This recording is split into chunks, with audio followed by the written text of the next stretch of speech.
Bab tentang orang yang berihram berteduh ataupun diteduhi, bolehkah atau tidak? Imam Abu Daud dengan sanad yang meriwayatkan daripada Ummul Husain, katanya kami mengerjakan haji bersama Nabi sallallahu alaihi wasallam dalam haji wada'. Saya melihat Usamah dan Bilal, salah seorang daripada mereka berdua, memegang tali unta Nabi sallallahu alaihi wasallam, dan yang seorang lagi mengangkat kainnya dengan maksud menutupi Nabi sallallahu alaihi wasallam daripada kepanasan, sehinggalah baginda sallallahu alaihi wasallam melontar Jamratul Aqabah. Bab muhrim berbekam, bolehkah atau tidak? Dengan sanadnya Imam Abu Daud meriwayatkan daripada Ibnu Abbas bahawa Nabi sallallahu alaihi wasallam telah berbekam ketika beliau sedang berihram. Dengan sanadnya Imam Abu Daud meriwayatkan daripada Ibnu Abbas bahawa Rasulullah sallallahu alaihi wasallam berbekam ketika sedang berihram di kepalanya kerana penyakit, sesuatu penyakit yang dialami baginda. Dengan sanadnya Imam Abu Daud meriwayatkan daripada Anas bahawa Rasulullah sallallahu alaihi wasallam berbekam ketika sedang berihram di atas belakang tapak kakinya, di atas kura kaki, atas belakangnya, kaki atas. Min waja'in kana bihi, kerana penyakit yang ada pada baginda ataupun yang dialami baginda. Babun yaktahilu al-muhrim, bab muhrim, orang yang berihram bercelak, yakni bolehkah atau tidak? Dengan sanadnya Imam Abu Daud meriwayatkan daripada Nubaih bin Wahab, katanya Umar bin Ubaidillah bin Ma'mar telah mengalami sakit mata. Dia pun menghantar seseorang untuk pergi bertemu dengan Aban bin Uthman. Kata Sufyan, Aban bin Uthman adalah ketua orang-orang yang mengerjakan haji dalam musim haji itu, dengan maksud untuk bertanya apakah harus dia lakukan terhadap dua matanya itu.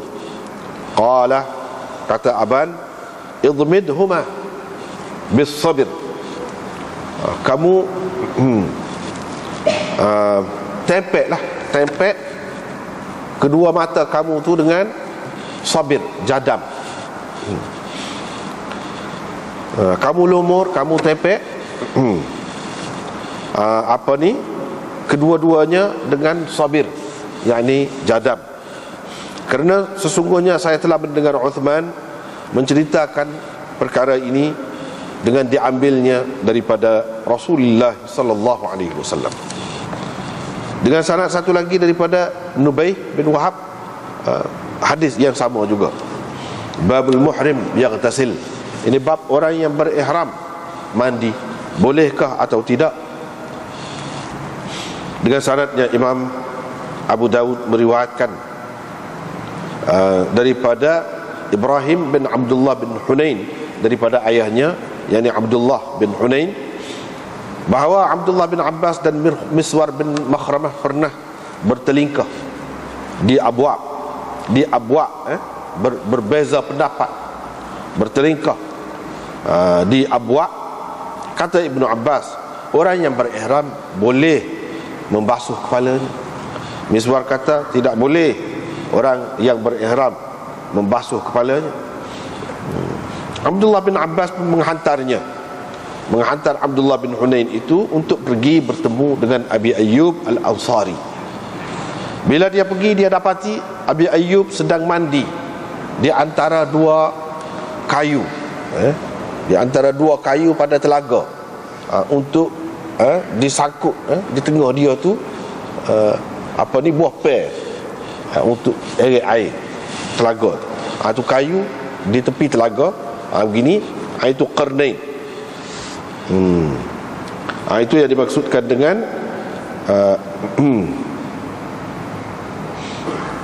bainal qarnain. Qarn itu maksud asalnya tanduk, tapi kayu tu supaya tanduk lah, dua gitu, caca gitu. Tepi telaga, lepas tu bahagian tengah dia tu ada besi, di situ ada buah pel, buah pel. Di situ orang letak tali buat eret air tu, ambil air dengan timur. Itu qarnain. Wa huwa yustaru bi thawb. Pada ketika itu beliau ditutup, ditudung dengan kain. Dia mandi itu ada orang lain tudung ataupun disangkut kain di situ. Qala, kata Abdullah bin Hunain, bukan Abdullah bin Abbas, Abdullah bin Hunain, saya pun memberi salam kepadanya. Dia tanya, siapa tu? Saya jawab, saya Abdullah bin Hunain. Abdullah bin Abbas hantar saya kepadamu untuk bertanya, bagaimanakah Rasulullah sallallahu alaihi wasallam membasuh kepalanya ketika baginda sedang berihram. Qala, kata perawi, yakni Abdullah bin Hunain itu, Abu Ayyub pun letak tangan dia atas kain yang menutup dia tu, sebagai lasih lah, sebagai tabir tu. Dia letak tangan tu buat perendah. Dia fata'ahu, dia merendahkannya. Ta'ahu tu merendahkannya, letakkan di bawah. Hatta badali ra'suhu, sehingga nyata kepadaku, kelihatan kepadaku kepalanya. Thumma qala li insanin yasubbu alaih, kemudian dia berkata kepada seseorang yang sedang mencurahkan air ke atasnya, usbub, curahkan, cuah. Qala, kata perawi, ini Abdullah bin Hunain, orang itu pun mencurahkan air ke atas kepalanya. Abu Ayyub pun menggerakkan kepalanya, yakni rambut dia lah, di kepala dia tu dengan kedua tangannya, dibawa ke belakang dan ke hadapan tangannya itu. Kemudian dia berkata, beginilah saya melihatnya, yakni Nabi sallallahu alaihi wasallam lakukan. Lagu ni lah. Bab muhrim, yakni orang yang berihram berkahwin. Bolehkah tidak? Bolehkah orang yang berihram itu berkahwin atau tidak? Gitulah maksudnya. Imam Abu Daud dengan sanad yang meriwayatkan daripada Nubaih bin Wahab, salah seorang daripada puak Abdiddar, bahawa Umar bin Ubaidillah menghantarnya kepada Aban bin Uthman bin Affan untuk bertanya beliau. Aban pada ketika itunya adalah ketua rombongan orang-orang haji. Kedua-dua mereka berihram. Jadi Aban pun berihram, Umar bin Ubaidillah pun berihram juga. Dia hantar orang nak jumpa dengan Aban tadi, membawa pesanan bahawa saya hendak mengahwinkan Talhah bin Umar, yang ni anak dia lah, dengan anak perempuan Syaibah bin Jubair. Saya harap tuan dapat hadir, tapi Aban enggan, tak mahu. Dan dia berkata, sesungguhnya saya telah mendengar ayah saya Uthman bin Affan berkata, Rasulullah sallallahu alaihi wasallam bersabda, orang yang sedang berihram tidak boleh berkahwin dan tidak boleh mengahwinkan orang lain. Dengan sanad satu lagi, Imam Abu Daud meriwayatkan daripada Aban bin Uthman, lagi daripada Uthman, bahawa Rasulullah sallallahu alaihi wasallam, lalu perawi menyebutkan sama seperti tadi, tidak boleh berkahwin, tidak boleh juga mengahwinkan, cuma dia ada tambah, wala yakhtub, tidak boleh juga meminat. La yakhtub tu makna tak boleh juga meminat. Dengan sanadnya Imam Abu Daud meriwayatkan daripada Yazid bin Asam, anak saudara Maimunah, daripada Maimunah katanya, Rasulullah sallallahu alaihi wasallam telah mengahwini saya dalam keadaan kami, yakni saya dan dia, halal, tidak dalam keadaan berihram di Sarif. Sarif itu nama tempat.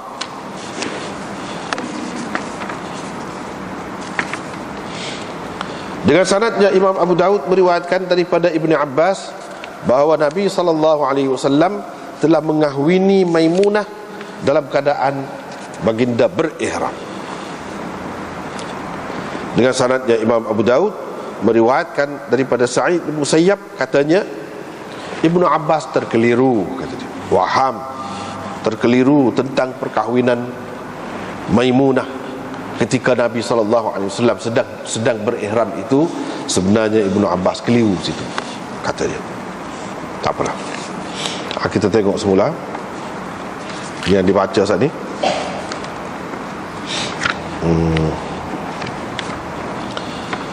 Masih lagi berkenaan dengan orang yang berihram, gapo boleh, gapo tak boleh. Ni malam ni tentang orang yang berihram nak berteduh, nak tudung berteduh dengan sesuatu, boleh ke tidak? Daripada cerita Ummul Husain,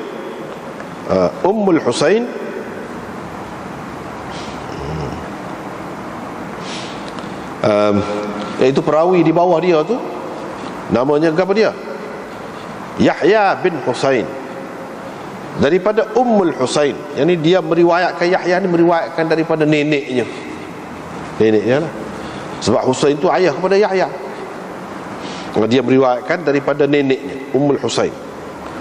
Ummul Husain tu menceritakan, Ummul Husain ni, perempuan ni adalah sahabiyah, sahabat perempuan Nabi SAW.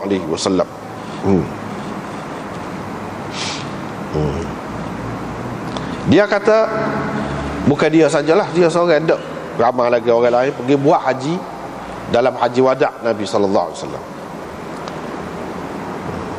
Dia tengok Usamah dan Bilal, salah seorang daripadanya pegang tali untuk eret. Hak seorang lagi tudung dengan kain atas kepala Nabi SAW, dengan maksud melindunginya, menutupinya daripada kepanasan.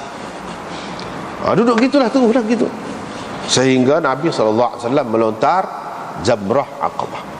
Baru dia tidak tudung gitu. Berdasarkan hadis ini, tak apa tudung. Hak tak bolehnya pakai kepiah, pakai sokok lekat di kepala. Tu hak tak boleh. Kalau orang duduk bawah pokok kayu pun teduh, berteduh juga tu. Bernaung dengan bayar sesuatu, tak apa. Duduk bawah kemah kau, tak apa. Duduk bawah bangunan kau misalnya, binaan, tak apa. Hak tak bolehnya tudung rapat di kepala, kena kepala. Tu hak tak boleh. Sebab baru ni kan, perempuan tu boleh kau tudung muka dia. Bagi orang yang mengatakan boleh tudung muka tu, bukan tudung rapat, dia kena renggang. Jangan sentuh sikit-sikit tu tak kira lah. Tapi dia kena pisah, biar renggang. Jangan beri rapat di muka dia seperti skala lah. Bagi orang yang kata boleh tudung tu pun lagu itulah, dengan syarat tidak menyentuh, terpisah daripada muka dia. Jadi bagi orang yang kata tak boleh tu, tak kira lah, kita sudah sebut dah baru ni. Jadi serupa juga ni pun jenis tudung jugalah, tutup jugalah, cuma kepala berteduh kepada lelaki dan perempuan. Jadi jawabnya berdasarkan hadis ini boleh. Berdasarkan hadis ini boleh.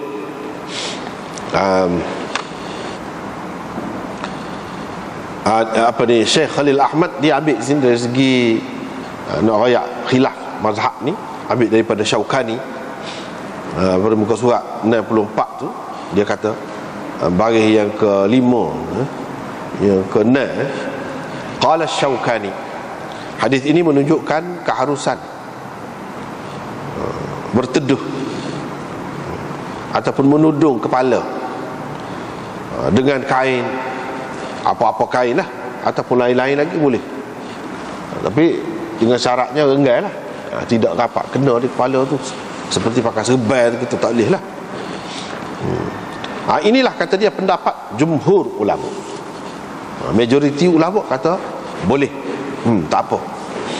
Tetapi Malik dan Ahmad mengatakan tidak harus, lagu tu pun tak boleh.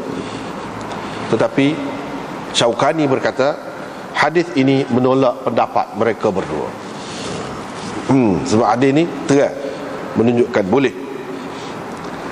Setengah-setengah anak-anak murid Malik menjawab, dia kata hak tudung Nabi itu sebenarnya bukanlah lama, bukanlah lama. Ini serupa dengan, kalau setara tu semetar lagu tu serupa dengan seseorang berteduh dengan tangan kan, gitu, teduh dengan tangan. Sekadar tu tak apa, kata dia. Tetapi kalau lama, cerita dalam hadis ni maksudnya semetar. Tetapi orang lain faham lama tu sampai hingga ke mana tu? Naik unta tu lama sehingga melontar. Lama tu jauh tu. Tapi anak-anak murid Imam Malik ada yang cuba jawab lah bagi pihak tu guru dia. Dia kata sebab sikit waktu tu tidak lama. Kalau dia buat juga lagu tu, tudung berteduh. Tak kira lah dengan payung kau, dengan gapo kau, berteduh lagu tu, lazimatul fidyah, kena bayar fidyah. Gapo dia fidyah? Kau dalam Quran sebut tu, fa fidyatun min siyamin aw sadaqatin aw nusuk. Waktu sama ada puasa ataupun sedekah ataupun nusuk, kurbankan binatang. Itulah tiga perkara tu. Mengikut Imam Ahmad dan Imam Malik kata lazimatul fidyah, kena bayar fidyah. Tetapi ulama ijma' tentang kalau seseorang tu duduk di bawah khemah ataupun di bawah bumbung bangunan binaan ke apa, itu harus. Hak tak boleh ni berteduh dengan kain ni pisau tengah jalan tu. Hak tu tak bolehnya bagi mereka lah. Jadi Imam Malik dan Imam Ahmad dia kata tak boleh tu pun dia tidak kata ikut serah gitu, dia ada juga dalil dia nya. Antara dalil dia yang disebutkan di sini yang melarang berteduh itu, iaitu hadis yang diriwayatkan oleh Baihaqi bi isnadin sahih, dengan sanad yang sahih daripada Ibnu Umar, bahawa Ibnu Umar pernah melihat satu orang duduk di atas unta dia ketika sedang berihram, dia berteduh, tudung kepala dia supaya tak kena cahaya matahari. Faqala, Ibnu Umar kata, idha liman ahramta lahu. Buka kepala tu, jangan berteduh gitu, dedahkan kepala kamu kepada cahaya matahari itu untuk orang yang engkau berihram kerananya. Jadi untuk Allah lah, kerana Allah lah. Idha liman ahramta lahu, kamu dedahkan kepala kamu tu biar kena cahaya matahari kerana Tuhan yang kamu berihram untuknya, kerananya. Dia pegang dengan tu. Waktu Ibnu Umar larang, dia suruh buka.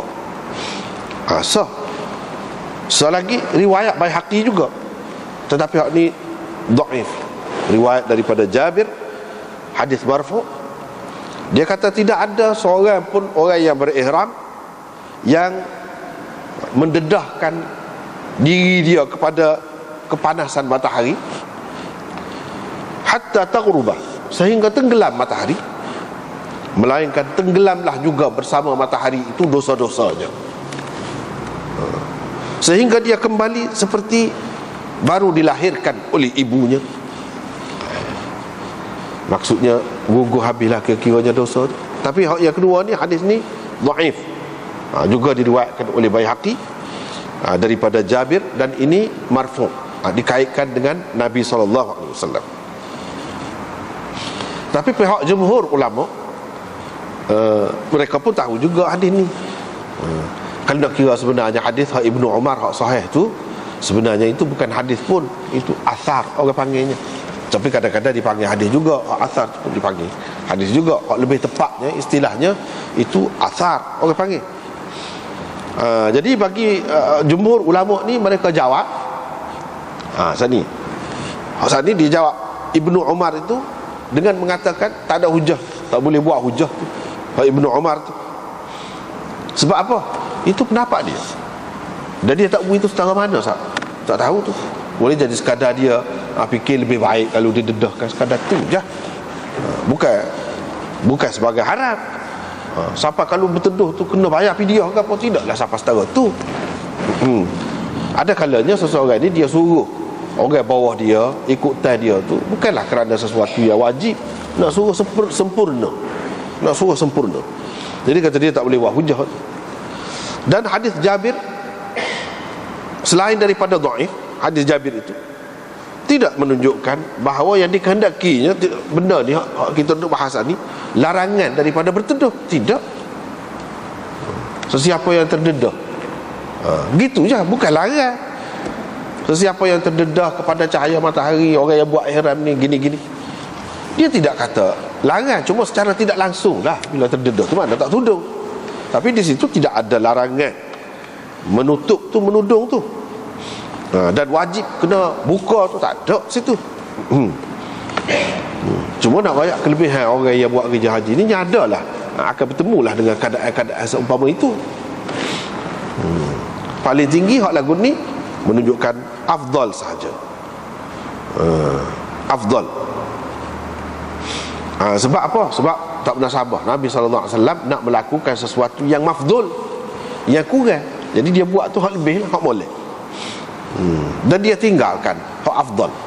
Padahal tempat tu tempat orang nak ikut dia tu, pakat nak tengok tu. Dan dia pesan, dia rakyat, khudhu anni manasikakum. Supaya dengan dia kata sembahyang, sallu kama ra'aitumuni usalli.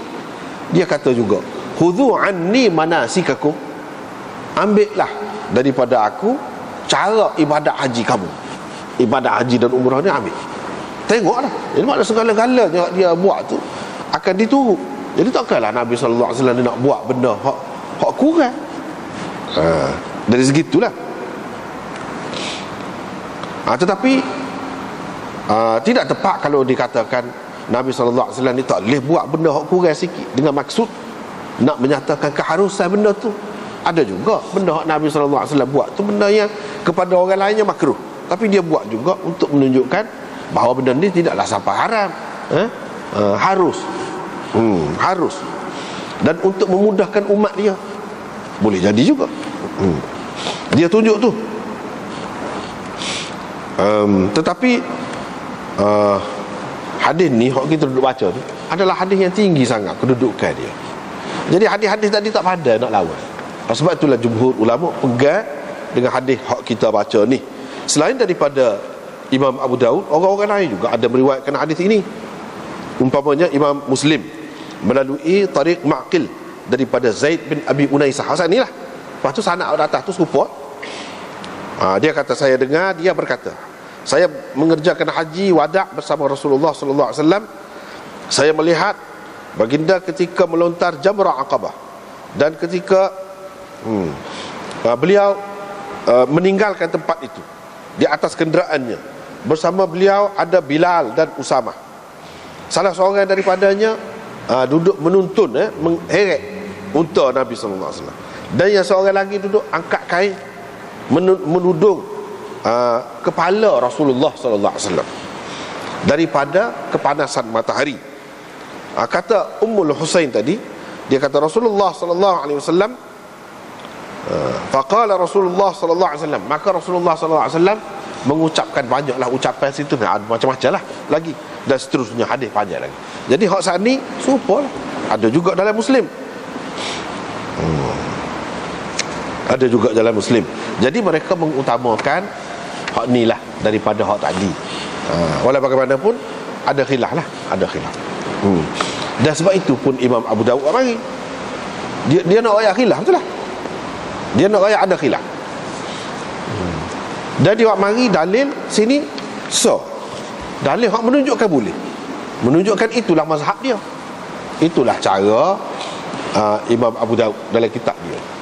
Dan dia nak cerita ini dalil. Dia tak mari dalil hak pihak so lagi tu, sebab bagi dia tidak kuat lah tu.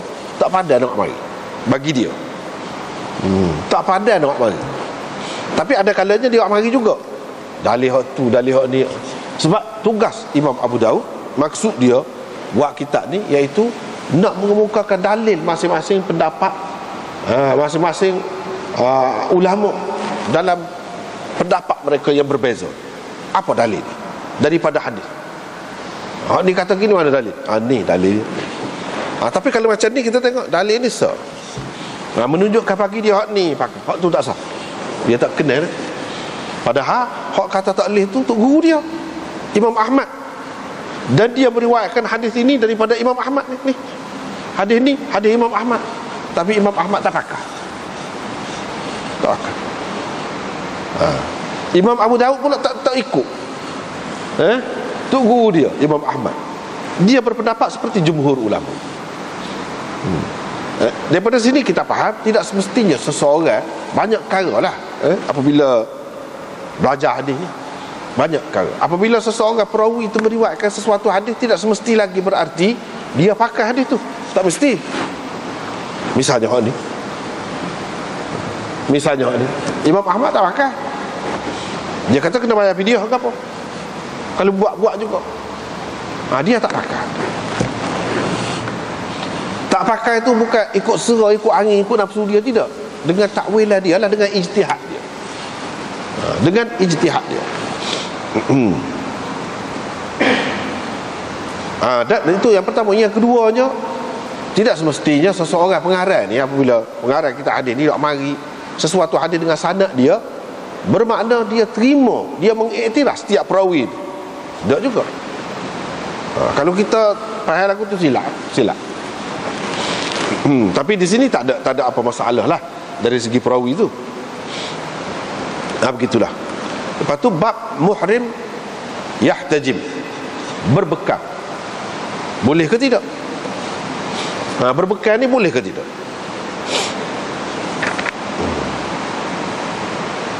Lepas tu dia mari hadis Ibnu Abbas bahawa Nabi SAW berbekam ketika sedang berihram. Menunjukkan boleh lah. Kalau tak boleh, apa dia buat? Lepas tu bekam mana? Kalau bekam di kepala, biasanya orang bekam dia kena cukur dulu. Kepala tu baru senang nak toreh, barulah senang. Bermakna rambut kena cukur. Hilanglah rambut tu. Sedangkan rambut tu kalau dengan sengaja begitu, dia kena bayar fidyah dah tu. Ni banyak. Bermakna walaupun melibatkan rambut banyak pun tak apalah kalau perlu. Kerana ada sesuatu kesakitan darurat, keperluan, so bayar fidyah tu bayarlah, tak apalah, bayar. Tapi tidaklah nak suruh kita tanggung sakit tu sampai seksa.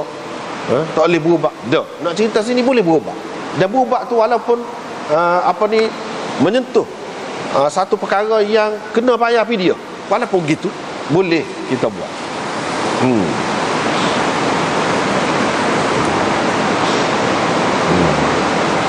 Faman kana minkum maridan aw bihi adzam min ra'sih fa fidyatun min siyamin aw sadaqatin aw nusuk. Siapa-siapa sakit di kalangan kamu buat kerja haji, ataupun di kepalanya ada gangguan, ini termasuk gangguan lah. Gangguan tu tidak semesti gutu di kepala biasanya, itu gangguan. Kalau gangguan itu menyebabkan sakit kepala misalnya, jadi cara rawatan dia kena bekal di kepala. Kepala juga tu gangguan jugalah tu. Tak kira lah gangguan di mana-mana, ayat ada dalam ayat tu. Jadi kena buat kan, kena bayar fidyah. Maknanya boleh lah. Itulah caranya. Boleh cara.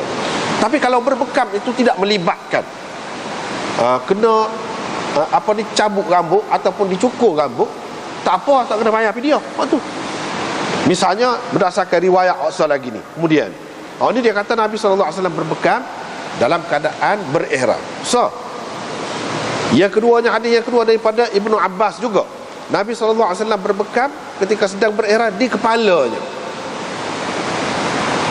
Bila di kepala, makna mesti di kepala ni ada rambut. Nabi SAW banyak rambut. Dia Dia tidak botak Nabi. Sebab sahabat ramai sahabat dia yang lain botak juga, dia tidak botak. Enggak biasanya kalau kita kata botak pun, ni bekal ni jalik belakang sini ada rambut. Tapi jelaslah Nabi SAW tu tidak botak ke mana-mana pun, tak ada botak. Mestilah dia kena dia kena buat bulat lah, kita kata, untuk bekal. Ini di kepala kerana sesuatu kesakitan. Kesakitan tu, penyakit itu orang panggil gangguan lah. Gangguan tu boleh jadi tidak di kepala, tetapi rawatan dia tu kena buat di kepala. Supaya boleh juga. Kalau sakit di kepala, lagilah boleh. Kalau sakit lain tapi kena rawat tu di kepala, boleh juga. Tidak kata tak boleh seksa dalam apa ni, buat haji ni tak boleh, kalau sakit pun kena tidak lagu tu. Tak boleh pakainya air wangi, bawa sedap tu je. Tidaklah sampai berat-berat tu tak boleh berubat. Tak boleh berubat. Dalam riwayat yang ketiga kita tengok riwayat daripada Anas, Nabi SAW berbekam dalam keadaan berihram di atas kura kaki, belakang kaki. Ni kaki. Kita kata kaki ni. Atas belakang. Ni belakang kaki kau panggil. Bawah ni tapak kaki. Ni sepuluh ni tangan, tapak tangan. Ni belakang tangan. Ada atas tu. Atas kaki. Kalau di situ kira-kiranya tempat yang tidak ada bulu, maka tidak kena bayar fidyah. Yang kena bayar fidyah tu kerana melibatkan bulu tu tercabut, rambut apa. Kalau di tempat yang tidak ada bulu, maka tak kena bayar fidyah. Keluar darah tu tidak menyebabkan kena bayar fidyah. Lepas tu hak mana 2 kali dah kebekan. Dak. Hak ni cerita lain. Hak kata bekan di kepala tu pada haji wada'. Hak kata bekan di di atas belakang kaki itu bekan pada ketika dia buat umrah, umratul qada, iaitu pada tahun yang ke-7 Hijrah. Ke mana-mana pun Nabi SAW sudah tunjuk kedua-dua cara. Sudah tunjuk kedua-dua cara tu. Dan dia bagi peringatan, suruh kita ambil belajar daripada dia tentang ibadat haji dan umrah. Di sini disebutkan Syekh Khalil Ahmad ini, dia sebut qala al-Aini, kata dia. Aini berkata, hadis ini menunjukkan keharusan berbekam untuk muhrim, yakni orang yang berihram secara mutlak. Secara mutlak bekam ni boleh. Secara mutlak ni tak cara lah, atas kepala kau, kaki kau, belakang kau, mana kau, boleh. Sakit kuat kau, sakit sikit-sikit kau, tak cara, boleh. Itu maksud secara mutlak. Inilah pendapat Atha, Masruq, Ibrahim, Tawus, Sya'bi, Thawri, Abu Hanifah. Dan ini juga pendapat Syafi'i, Ahmad dan Ishaq. Mereka berpegang dengan zahir hadis ini. Ni zahir hadis ni, Nabi bekam, maknanya boleh lah. Lepas tu bekam mana? 2 tempat. Tempat yang ada bulu atau rambut di kepala, ada juga tempat yang tidak ada bulu. Macam di belakang tapak kaki itu pun ada juga. Jadi kedua-dua tempat tu ada. Sebab itulah mereka kata tak apa. Waqalu, dan mereka mengatakan selagi tidak memotong bulu ataupun rambut, boleh. Tapi kalau memotong bulu ataupun rambut, bukan tak boleh, kena bayar fidyah lah. Waqala qaumun, satu golongan ulama yang lain berpendapat tidak boleh orang muhrim itu berbekam melainkan kerana darurat. Dalam keadaan darurat, dalam keadaan sikit-sikit tak boleh, dalam keadaan darurat. Ini diriwayatkan daripada Ibni Umar, dan inilah pendapat Malik. Pendapat Imam Malik lagu ni. Pegangan mereka je hak ni, hak kata tak boleh kecuali dalam keadaan darurat baru boleh ni. Apa pegangan dia? Iaitu dia kata dalam hadis tadi disebut Nabi SAW berbekam li dararin kana bihi, ataupun min da'in kana bihi. Dalam riwayat ketiga min waja'in kana bihi, kerana penyakit yang dialami oleh beliau. Itu dalam keadaan darurat, bukan sesaja. Pada kau orang nak bekas sesaja pula. Dalam maksudnya sini hak tidak kuat mana, tidak perlu mana lah. Dia kena perlu benar. Sebab apa? Sebab dalam hadis itu ada sebut kerana ni. Kerana kalau kita nak kata darurat, sakit berat, tak ada sebut pula di situ kerana sakit yang berat yang dialami oleh mereka, tak ada. Jadi dengan sebab itu jumhur ulama mengatakan secara mutlak dah, takkanlah orang nak berkasar saja cari sakit warga dia, cari luka, mestilah adalah sakit dia walaupun sikit pun boleh tu. Sebab dalam hadis ni tak ada sebut sakit berat, tak ada. Dan kalau sakit berat aku mana boleh jalan ke tumbang, pergi mari, boleh melontar, boleh gapo boleh. Ini menunjukkan jumhur ulama hak tu yang lebih kuat, lebih tepat sebenarnya.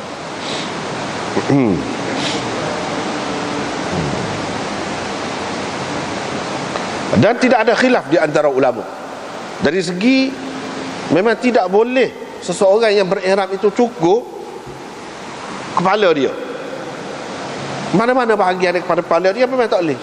Semua kata begitu. Sehinggalah dia melontar Jamrah Aqabah pada hari Nahar, yang pada hari yang ke-10 Zulhijjah, kecuali kerana darurat. Kerana darurat tak apalah. Kerana darurat tu dalam ayat Quran, faman kana minkum maridan au bihi adzam min ra'sihi, itu dua kali. Siapa-siapa yang sakit, darurat tu sakit, ataupun ada gangguan di kepala dia, dia ada bagi jalan, iaitu bayar fidyah. Dan kalau dia cukur kepala dia mana-mana bahagianlah, tidak semua pun, kerana darurat, fa'alaihil fidyah, dia kena bayar fidyah, yang telah ditentukan oleh Rasulullah SAW ke atas sahabat dia yang bernama Ka'ab bin Ujrah, yang di dalam hadis dia tu lagu mana? Lagu tu lah. Tapi kalau dia tidak melibatkan cukur ataupun buang mana-mana bulu di bahagian tubuh dia, maka dikira darah yang keluar itu seperti peluh yang keluar daripada tubuhnya, itu saja. Ataupun seperti kalau orang bisu, belah bisu, gitu ya, tak ada gapo, tak ada kena bayar fidyah apa. Kalau tidak melibatkan dibuang rambut tu, hilang rambut, yang jadi kena bayar fidyah tu kata tu ya.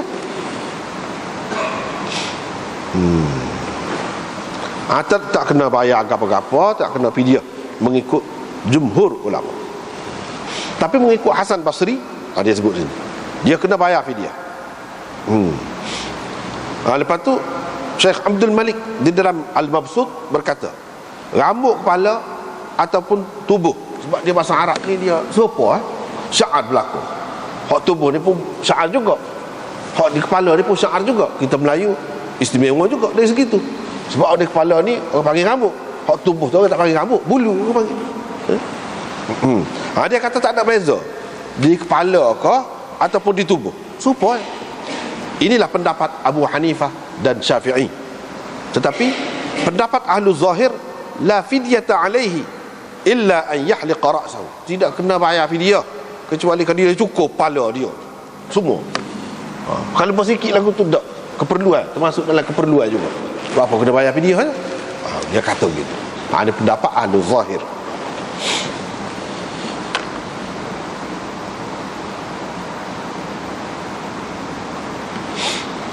Habislah situ. Kemudian kita pergi pula kepada bab yaktahilul muhrim, orang yang berihram bolehkah tidak bercelak? Sebab celak ni nampak macam janggut juga, boleh ke tidak? Jadi dia marilah riwayat ni. Pernah adalah satu peristiwa buat kerja haji ni, Umar bin Ubaidillah sakit mata. Dia pun hantar orang kepada Aban bin Uthman. Aban ni anak Sayyidina Uthman yang sangat alim. Di kalangan anak dia, hak ni hak paling alim sekali, Aban bin Uthman.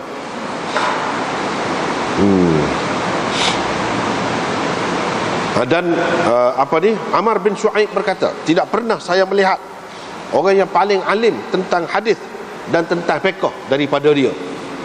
Aban ni anak Sayyidina Uthman yang alim benar lah. Yahya bin Sa'id Al-Qattan menganggapnya termasuk dalam fuqaha Madinah, salah seorang mujtahid di Madinah. Fuqaha zaman tu mujtahid, dia tidak ahli fiqh gitu saja tak. Lepas tu itulah antaranya. Atau orang pergi nak tanya Aban bin Uthman. Sufyan kata, perawi ni Sufyan ni kata, Abannya dalam peristiwa tu, dalam perjalanan tu, dia tu sebagai ketua rombongan haji. Umar tanya ke dia, dia nak agak mata dia sakit, nak kan? Aban pun jawab, tepek, tepek ataupun comor. Zimat ni dia ubat tepek, zimat ubat tampal. Tu ubat ni banyak macam kan, ubat pakai, ubat minum, ubat tepek. Ni jenis tepek, zimat. Kamu tepek, tepek dengan apa? Sabir, dengan jadab. Sebab apa? Sebab saya mendengar Uthman, yang ni ayah dia lah, meriwayatkan perkara ini daripada Nabi SAW. Meriwayatkan daripada Nabi SAW.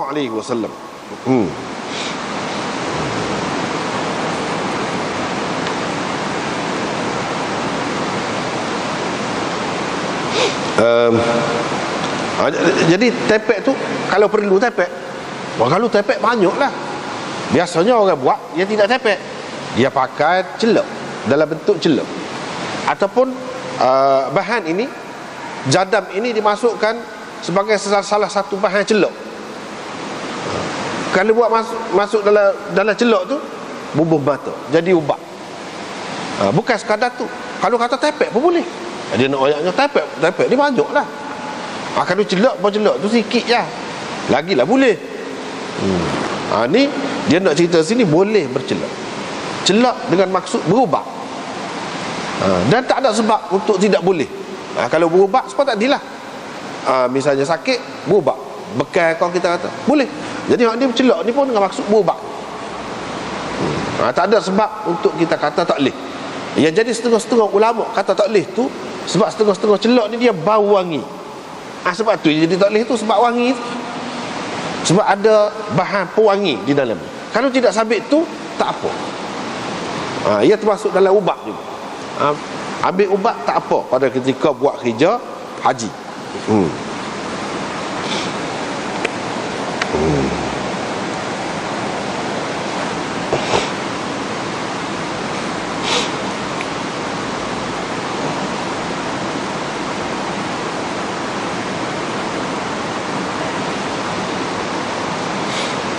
Ni dari segi mazhabnya, muka surat 68 dia sebut mazhab Hanafi tak apa kalau bercelup. Orang buat ni umrah, buat kerja haji dan umrah je lah, yang duduk berihram tu, tak apa kalau dalam celup tu tidak ada bahan pewangi, tidak ada bau wangi, dan dia tidak kena bayar dam kau gapo-gapo, tak kena bayar fidyah gapo, walaupun tidak uzur, tak ada apa-apa sebab pun. Kalau pakai celup saja ni tak apa bagi mereka, walaupun tanpa uzur. Tetapi hak moleknya tak usah pakai lah celup ni, hak moleknya. Apalagi kalau tak ada sakit ke apa. Kalau ada sakit tu memang boleh lah. Ni kalau tak ada sakit, hak moleknya tak usah pakai. Pasal apa? Dia satu bentuk perhiasan juga, nak berjanguk juga. Tak silap nampak gitu. Kecuali kalau darurat. Darurat tu maksud sakit, kena pakai celup. Itu salah cara ubat dia, tak apalah kalau lagu tu. Tapi kalau celup tu ada bahan pewangi, kalau dia celup sampai 3 kali, kena bayar dam. Ni kalau mengikut mazhab Hanafi. Tapi kalau sekali atau 2 kali saja, sedekah saja. Pada sedekah, tidak payah kena bayar dam. Yang ni dengan mengorbankan binatang, kurban tu tak perlu. Adapun mengikut mazhab Syafi'i, tadi mazhab Hanafi, mengikut mazhab Syafi'i, dia kata dalam syarah Khatib Syarbini yang bernama Iqna, dan hasyiah dia, hasyiah Iqna yang bernama Bujairimi, dia kata tidak makruh basuh tubuh, mandi kau kita kata, ataupun basuh tubuh, dan kepalanya dengan khitmi. Dengan khitmi, dengan kita rendang bunga raya, kita ramah-ramah dalam tu, bunga raya dan sebagainya, seperti daun bidara. Jangan sampai hilang rambut lah. Jangan sampai tanggak rambut. Sebab dengan maksud nak menghilangkan kekotoran, itu tak apa. Dan itu bahan yang boleh menghilangkan kotoran. Tapi kalau sabun wangi tak boleh. Sebab wangi tu. Sebab wangi. Kalau sabun tidak wangi, tak apa. Dia termasuk dengan serupa dengan daun bidara, gapo, masuk dalam. Serupa dengan air perahan bunga raya saat ni, dia tidak wangi. Tapi kalau bunga ros lain.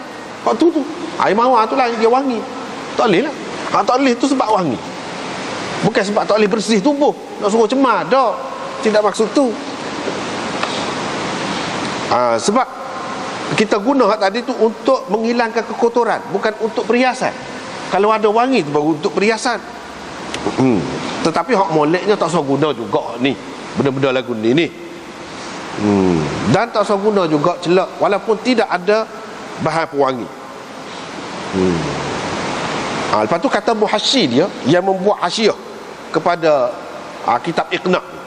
Dia kata amma ma fihi tib fa haram. Adapun kalau celak yang ada bahan pewangi di dalamnya, itu haram, pakai tak boleh, haram. Itu dalam mazhab Syafi'i. Lepas tu dia sebut sini adalah hadis tadi. Aban tu jawab, dia kata kamu cuma ataupun pakailah sabir. Sabir.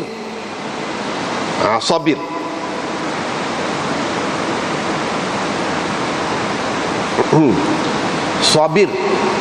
Eja dia serupa dengan sabar. Sabar. Jadam orang kita panggil. Pahit sepok jadam, kata. Pahit sepok jadam. Jadam tu orang guna bubuh dalam ubat-ubat. Zaman itu. Ubat-ubat pahit. Tu salah satunya dia bubuh jadam. Jadam tu apa dia? Getah sejenis pokok. Pokok. Jadi getah tu orang panggil sabir. Selalulah kita jumpa dalam syair-syair Arab, antaranya dia banding sabar tu serupa dengan sabir, kata dia. Eja serupa. Sabar tu serupa dengan jadam. Memanglah rasanya pahit, tetapi akibatnya lebih manis daripada madu. Lebih manis daripada madu. Jadi sebab apa? Sebab jadam tu orang guna dalam ubat-ubatan zaman itu. Learning pun orang guna juga, cuma tidaklah terasa mungkin. Zaman dulu dia pakai ubat metah gitu je. Seperti dalam syair, misalnya syair Arab ada sebut as-sabru kas-sabiri murrun madhaqatuhu lakin awaqibuhu ahla minal asali. Jadi dia hak tadilah. Sabar itu, kesabaran itu seperti sabir, seperti jadam. Murrun madhaqatuhu, pahit rasanya, lakin awaqibuhu ahla minal asali. Tapi akibat dianya lebih manis daripada madu. Dia ada guna as-sabru kas-sabiri.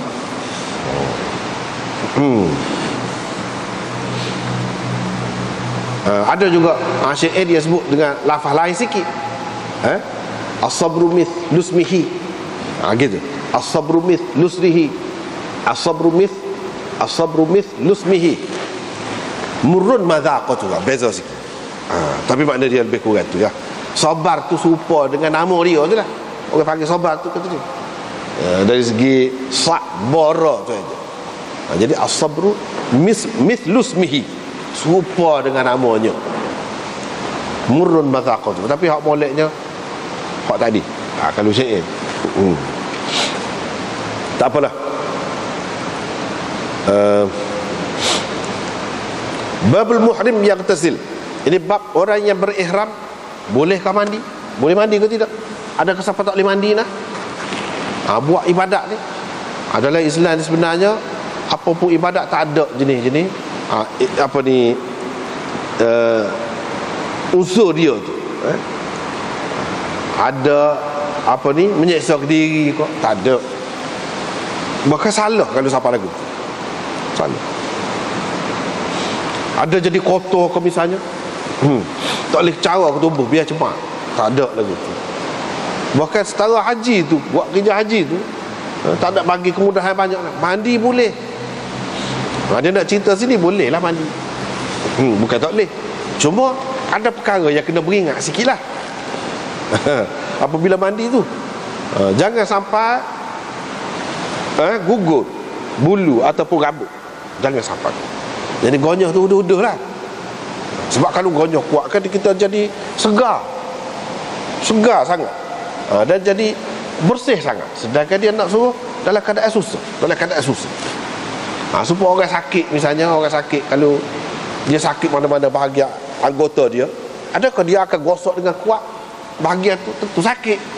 Kalau ia pun basuh, mandi pun basuh, udah-udah lah kita kata. Setara tu nak jaga.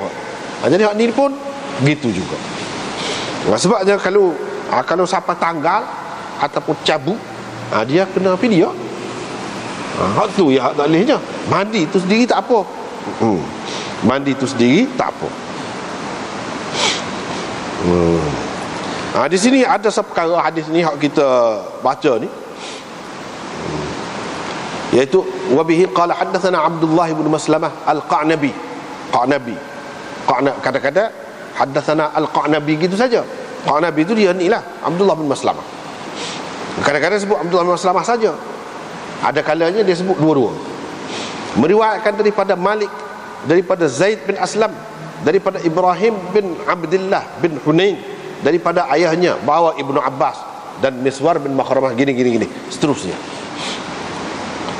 Ini riwayat Malik, orang panggil lagu ni di luar Muwatta. Riwayat Malik, Imam Malik di luar Muwatta. Bukan semua riwayat Malik tu ada dalam Muwatta dia. Tak, Muwatta tu sikit ya, tak ada banyak mana. Hak sebenarnya lebih banyak lagi riwayat Malik ni di luar Muwatta. Nak banding dengan Muwatta tu sendiri. Kalau hadis hak dalam Muwatta tu banyak asar apa, asar sahabat dan tabi'in banyak. Ni nak ceritanya riwayat Malik di luar Muwatta. Kalau riwayat Malik di dalam Muwatta, lagu lain sanad dia. Di sini dia sebut. Cuba tengok kitab kita ni, kalau ada ni molek 69. Kaza, kata dia bagi yang kedua syarah, kaza fi jami'il muwatta'at an Zaid bin Aslam an Ibrahim. Zaid bin Aslam ambil daripada Ibrahim. Gitulah kata dia di dalam semua Muwatta. Muwatta ni banyak pula. Muwatta Imam Malik ni saja nuskhah dia banyak. Walaupun hak popular, hak sebar umum ni di kalangan masyarakat lah ni, iaitu Muwatta Yahya bin Yahya al-Masmudi. Banyak lagi Muwatta. Ni Abdullah bin Maslamah ni salah seorang orang panggil sahibul Muwatta. Dia ada Muwatta sendiri. Riwayat dia tu beza daripada hak ni. Banyak Muwatta ni. Berbelah-belah Muwatta. Semuanya daripada Imam Malik. Jadi kena tengok, kalau kata Muwatta tu Muwatta mana? Kena tanya dulu. Muwatta mana? Muwatta Imam Muhammad pun asasnya Muwatta Imam Malik juga, anak murid dia juga. Dia kata sini semua dalam Muwatta serupa dengan riwayat Malik di luar Muwatta, iaitu Zaid bin Aslam mengambil hadis ini daripada Ibrahim bin Abdullah bin Hunain. Tetapi wa aghraba Yahya bin Yahya al-Andalusi fa adkhala baina Zaid wa Ibrahim nafi'an. Hak sahu, hak tersebar rata tu, mana-mana kalau orang sebut Muwatta kan orang akan faham hak tu, dicetak pun banyak hak tu. Ni Muwatta Yahya bin Yahya al-Andalusi. Antara Zaid bin Aslam dengan Ibrahim ni ada satu orang disebut nama dalam Muwatta tu, iaitu perawi namanya Nafi'. Dalam riwayat Yahya bin Yahya al-Masmudi al-Andalusi sahaja. Hak lain-lain Muwatta tu tak ada. Supaya ni. Qala Ibnu Abdul Bar. Ibnu Abdul Bar berkata, wa dzalika ma'dudun min akhta'ihi. Ini termasuk terbilang di antara kesalahan Yahya bin Yahya dalam Muwatta. Silap dia. Ibnu Abdul Bar ni, apa ya orang ambil dia kalau Muwatta' Imam Malik banyak rujuk ke dia? Iyalah dia memang ada kelebihan dia, tapi ada juga setengah-setengah tempat tu tidak kuat. Pasal dia dah biasalah lagu tu. Sebab dia ni syarah Muwatta' ni 3 syarah dia. Salah satu syarah dia 80 jilid. Muwatta'. Jadi dia memang kaji sungguh Muwatta'. Dia kata Yahya bin Yahya salah sini. Sebab apa? Dia masuk seorang perawi antara Zaid bin Aslam dengan Ibrahim, namanya perawi itu Nafi', silap dia. Orang lain tak ada sebut. Di luar Muwatta' pun riwayat Imam Malik ni lagu ni tak ada Nafi'. Mana ada silap. Salah silap ni biasa dalam kitab-kitab hadis ni banyak, walaupun kitab-kitab utama, kitab-kitab besar. Jadi hak tu kerja ulama lah tu. Orang ramai dia tak tahu benda-benda lagu tu. Tak apalah, hak naknya apa dia? Abdullah bin Abbas bertelingkah di Abwa', nama tempat. Di Abwa', tempat mak Nabi kita kan, mak Nabi kita mati di tanah situlah kubur dia, di Abwa'. Situ. Bertelingkah dengan Miswar bin Makhramah, sama-sama sahabat kecil. Sama-sama sahabat kecil. Maksud sahabat kecil tu sahabat yang ketika bersama Nabi dia belum balik lagi. Dia belum balik. Dekat-dekat nak balik Nabi SAW mati, ataupun baru balik. Jadi ketika tahu yang ke-10 tu umur dia tidak lebih daripada 15 tahun ke bawah. Itu orang panggil sahabat kecil, Sigarus Sahabah. Sahabat besar, Kibarus Sahabah. Hoklah banyaklah, antaranya umur dia ke atas. Salah satu takrifnya. Ada lagi yang mengatakan kibar sahabat tu yang lama duduk bersama Nabi, yang tidak tinggal Nabi di mana-mana ada semua. Itu sahabat besar, macam-macam lah pendapatnya. Tetapi hak ni termasuk dalam sahabat kecil yang dikira dari segi umur dia. Apa dia? Ibnu Abbas kata tak apa, orang yang berihram boleh mandi basuh kepala, tak apa. Miswar kata tak boleh. Abdullah bin Abbas pun dia tanya orang tua lah, orang tua, orang yang lebih berpengalaman, orang yang lebih alim. Siapa dia? Abu Ayyub Al-Ansari. Memang orang hebat lah Abu Ayyub tu, istimewa sangat lah. Sebab Nabi pergi ke Madinah pun unta dia tu berhenti depan rumah Abu Ayyub. Nabi pun jadi tetamu Abu Ayyub lah mula-mula tu. Pakat nak suruh Nabi singgah rumah dia, singgahlah rumah kita, segala-galanya tersedia untuk baginda. Tak asyik. Pakat nak pegang unta, nak suruh duduk. Nabi kata biar. Utrukha fa innaha ma'murah.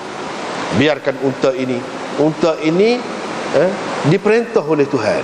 Bukan saja dia jalan terus kan dia berhenti depan rumah Abu Ayyub ni lah.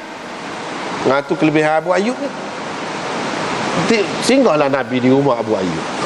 Abu Ayyub ni orang alim. Lepas tu tua, kibar sahabat, termasuk dalam kibar sahabat. Begitulah caranya. Dari segi adab, dari segi disiplinnya. Budak-budak kena tunggu lebih tua. Begitu. Orang lain ni kata junior ikut senior tu. Pergi dia malah nak itu. Ginilah, biar kamu pergi tanya sendiri. Abu Ayyub ni dia nak kata lagu mana. Pergilah kawan tu. Pergi tu tengok dia duduk mandi. Duduk mandi di satu tempat telaga yang ada qarn. Qarn itu kayu dua untuk letak besi tengah tu. Lepas tu nak bubuh pel situ kan, nak air buat naik. Buat turun beledi tu gelosor cepatlah kau tu. Duduk mandi situ. Lepas tu ada tutup kain. Di situ semua tu pengajaran berlaku. Tutup kain, tidak kata terdedah gitu je dah. Buih salat dia kata siapa? Jadi setengah ulama kata dia tak jawab salat. Sebab tu dia tanya siapa tu? Setengah ulama kata dia jawab dulu. Tapi sini rengkah lah ni. Tapi setengah ulama kata tak ni faqala. Bila aku wisah terus dia kata siapa tu? Lepas tu dia pun kayak saya gini. Boleh jadi lepas pada tu dia jawab. menunjukkan jawab salah ni tidak selalu pun tak apa, asal jawab. Asal jawab.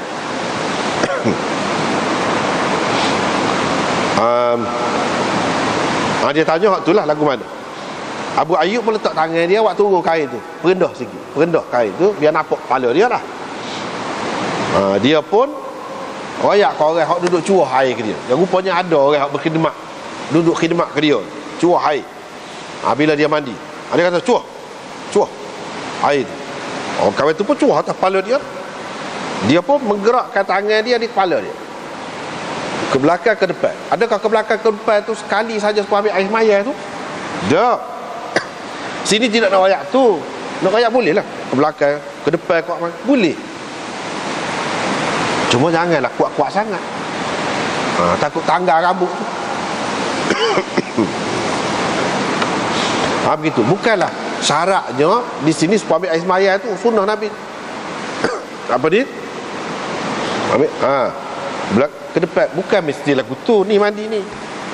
Dia nak royak, dia tengok betul lah dia buat gitu. Dan tidak mana gitu sekat tu saja. Tak. Lebih lagi pun tak apa. Ataupun buat lagu lain pun tak apa, tidak mesti lagu tu. Bukan sunnah mandi kena lagu ni supaya ambil air maya tu, tak. Tapi betul lah dia tengok tu dia buat gitu. Dia pun kata, lagu ni lah saya tengok Nabi SAW buat.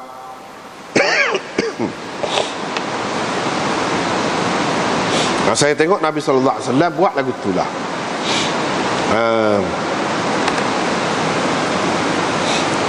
Tak apalah. Aini berkata, dia petik daripada Aini.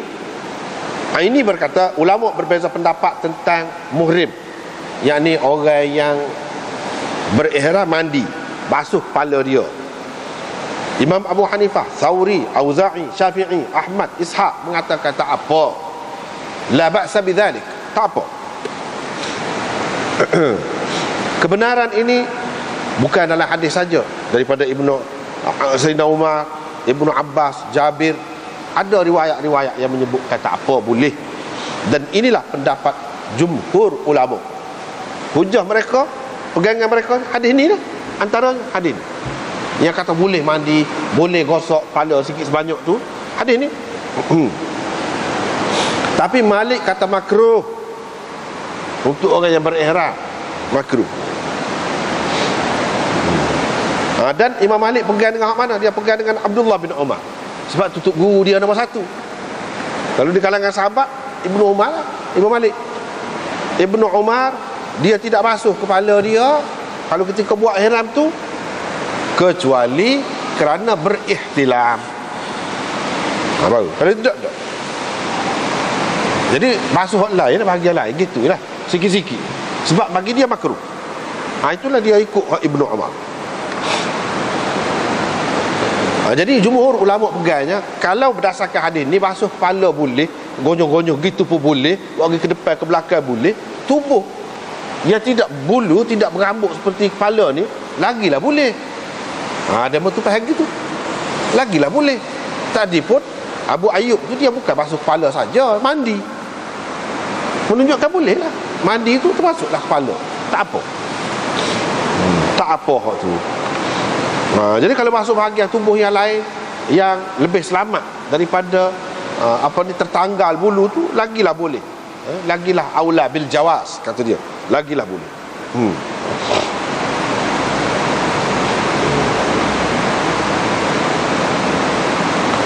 Jadi di sini kata ulama, bila Abu Ayyub cerita gitu, ni Miswar pun tahulah. Miswar pun tahu. Dia kata pada Ibnu Abbas lepas pada itu, la umarika abadan, saya tidak akan bertengkar lagi, balah ataupun berbeza pendapat lagi dengan kamu. Dia tahu memang bisa Ibnu Abbas ni, walaupun tidak tua, tapi pendapat dia betul. Lepas pada itu dia mengaku dia tak sih dah, beza pendapat dengan Ibnu Abbas. Tak sih canggah kau itu. Dan hadis ini juga menunjukkan bahawa boleh minta tolong orang, minta tolong orang, ataupun orang kita mandi tu, orang tolong curah air atas kepala kita, tolong ambil air kau, tolong apa, boleh berlaku. Tidak kata tak boleh. Tapi janganlah ada duduk ambil kira hamba merdeka ke apa lagi situ tu, tak ada. Janganlah lagu tu. Kena kira serupa. Kalau orang nak berkhidmat tak apalah. Sekadar tu je lah.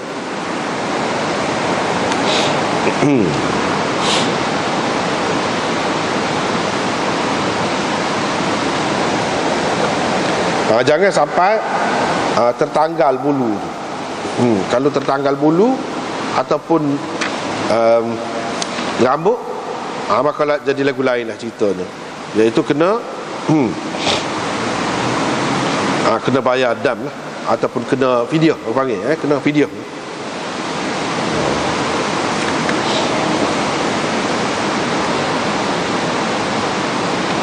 Berkenaan dengan mandi ni, seperti kita sebut tadi, memang boleh. Sekadar boleh tu kalau mandi hak biasa. Tapi kalau berjunub, apa ni kita kata, berihtilam kau apa, berjunub di sini maksudnya berihtilam sajalah. Sebab nak bertubuh mana bolehnya. Dalam keadaan berihram tu tak ada dah waktu tu. Jadi dengan sebab ihtilam sajalah kita kata. Ataupun sebab-sebab lain, sebab-sebab lain. Kalau menyebabkan kena mandi junub, itu ijma' ulama mengatakan wajib mandi. Kena, sebab itu panggil mandi wajib. Dalam keadaan itu pun kena mandi juga. Tak ada khilaf tu. Hak khilafnya kalau mandi hak lain, mandi saja, nak suruh sejuk kau, nak suruh apa kau, hak tu hak khilaf. Adapun kalau mandi junub, itu tidak khilaf. Mandi hak lain itu ada khilaf. Khilafnya lagu mana? Sebab tak adilah. Jumhur ulama mengatakan harus, boleh saja pun. Nak wis sejuk, nak wis sedap, tak apa, boleh. Tetapi Imam Malik mengatakan makruh. Jadi apa yang makruh tu, ni ada larang, hak disuruh beringat. Jangan kuat-kuat sangat tu. Apa alasannya? Alasannya takut kalau kita kata gutu di kepala kita ada, mampu gutu tu dengan sebab kita konyol.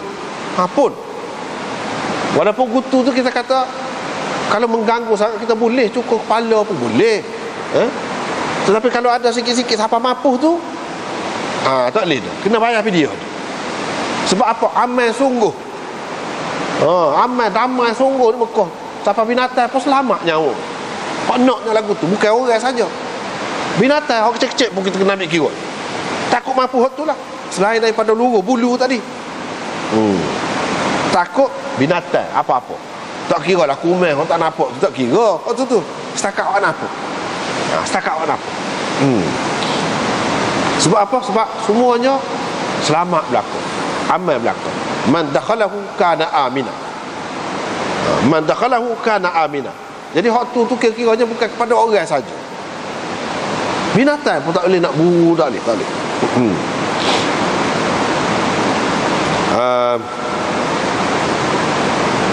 Ataupun mungkin jadi tertutup rambut tu dengan sesuatu. Takut tu dah. Jadi kurang. Tak apalah. Gitu. Kemudian kita pergi kepada babul muhrim yatazawwaj. Bab orang yang berihram boleh menikah ke tidak. Ni panjang perbincangan ni. Kalau kita tengok sini, Syekh Khalil Ahmad ni pun syarah dia ni sedua.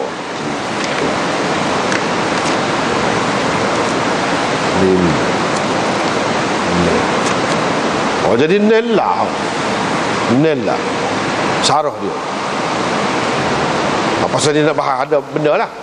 Jadi kita pun oleh kerana panjang sangat perbahasan tu, sekat tu lah dulu malam ni. InsyaAllah minggu depan kita boleh bincang. Allah.